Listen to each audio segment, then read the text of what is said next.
তো ফ্রেন্ডস এখন যাচ্ছি পিসি বাড়িতে।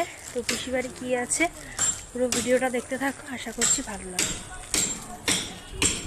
এই যে পিসি বাড়ির রাস্তায়। হে গাইস, সকলকে জানাই গুড মর্নিং। তোমরা সবাই কেমন আছো? আশা করছি সকলেই ভালো আছো। সকালে ঘুম থেকে উঠে স্নান টান করে চলে এলাম পিসি বাড়ি। আর ওই যে ওম লেখা, ওটাই হচ্ছে কি আমার পিসি বাড়ি। যেমন চা হচ্ছে, আর এই যে পিসিমণি হাই কর ভাই। এই দেখো পিসিমণি এই ফুলদানিটা এনেছে। তোমরা অনেকেই হয়তো ভাবছো যে কীর্তনটা কিসের জন্য। তো সবার আগে বাবা ভোলেনাথকে দর্শন করেই নিচ্ছি। আর এই যে এনারা হচ্ছে কীর্তন করতে এসছে। তো আমার পিসিমণির মানসিক ছিল, তো সেই কারণে কীর্তন হচ্ছিল। আর এসেছিল আমার ঠাম্মির সাথে। এই যে আমার ঠাম্মি হাই করো। রাধে রাধে বলো, রাধে রাধে। এটা হাই করো নিশা। এই যে পিসু, এই যে এবার যাই একটু ছাদে। মোটামুটি সবার সাথে তোমাদের সাথে পরিচয় করেই দিলাম। এবারে ছাদে এসে দেখলাম এখানে রান্নার জন্য তরিজুত হচ্ছে। আর এখানে দেখো পিসুদের ছাদ বাগানে কত সুন্দর গাছ হয়েছে, আর গাছেও কত সুন্দর ফুল ফুটেছে। চারিদিকটাই বেশ গাছে ভরা। আমার তো তোমরা সবাই কম বেশি জানো আমার গাছ প্রচণ্ড পরিমাণে ভালোবাসি আমি, আর ভালোও লাগে। তো গাছ যেখানে আমি সেখানে। তো যাই হোক, গাছও তোমাদেরকে একটু দেখিয়ে নিলাম। তারপরে আমি এখানে শাড়িও পরে নিয়েছিলাম। এখন কিন্তু চলে এসেছি পিসি বাড়িতে। আর পিসি বাড়ি আজকে হচ্ছে কীর্তন। তো তোমরা পুরো ভিডিওটা দেখতে থাকো, ব্লগটা দেখতে থাকো, আশা করছি তোমাদের সকালে ভালো লাগবে।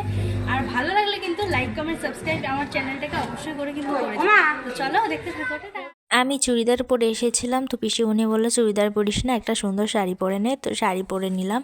যাই হোক, এখানে কিন্তু আমাদের ঠাকুর রেডি হয়ে গেছে, মানে কৃষ্ণ ঠাকুরকে সব মালা ঠালা পরিয়ে সুন্দরভাবে সাজানো হয়ে গেছে। আর এখানে কিন্তু দেখো গান বাজনাও শুরু হয়ে গেছে, তো তোমরা একটু শুনে। আর হ্যাঁ, তোমাদেরকে বলে রাখি একটা কথা, এরা কিন্তু সবাই এসেছিল ক্যানিং থেকে। আর ভীষণ সুন্দর করে পুজোও করেছিল সবাই, বেশ আনন্দ হয়েছিল। তো সবটাই দেখো আজকের এই মিনি ব্লগে। আর ভালো লাগলে লাইক কমেন্ট শেয়ার করতে ভুলো না।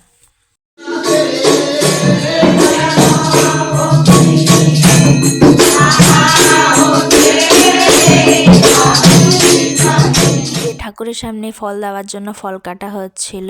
আর এদিকে দেখো পিসিমণির কত বাসন কোসন, আমাদের কোনো কিছু ভাড়া করতে হয় না। আর এদিকে কিন্তু উনুনে রান্নাও চেপে গেছে আমাদের। এরম করো, এরম করো। রাধে রাধে, রাধে রাধে বলো।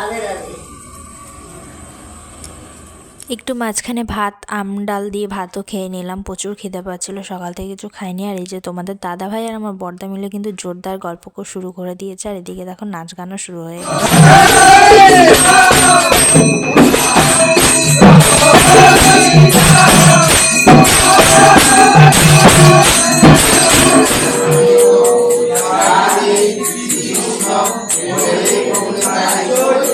মোটামুটি আমাদের কীর্তনও শেষ, আর সবাই খেতে বসে পড়েছে। তো আজকের মতো মিনি ব্লগটা এখানে এন্ড করছি। চলো টাটা।